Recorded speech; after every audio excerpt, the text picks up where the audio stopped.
大家好，我是田园。今天给大家分享一个巧克力双色小馒头的做法。首先我们准备150克的普通面粉，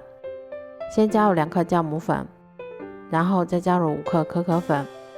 接着我们用筷子先把它们充分搅拌均匀。搅匀后，我们再少量多次的加入大约80克的清水，然后用筷子先把它们搅拌成这种面絮状，再下手把它们揉成像这种偏软一些的光滑面团。接着我们在另外一个大碗里面先准备80克的清水，然后先加入2克酵母粉，再加入150克的普通面粉。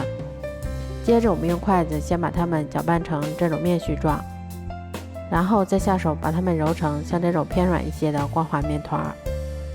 接着我们把2个面团先擀成厚度约3毫米的长方形饼皮。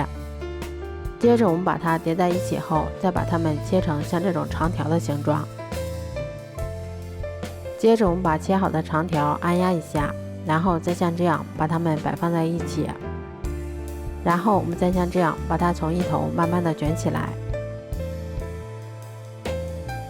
最后我们再用刀把它们切成小馒头的形状就可以啦。接着把它们放到蒸屉里面，先醒发至2倍大，然后冷水上锅，开锅后用大火蒸15分钟左右就可以啦。这样做出的巧克力双色小馒头吃起来像面包一样非常的松软，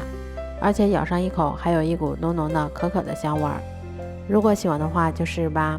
喜欢我的视频就关注我吧，谢谢您的支持。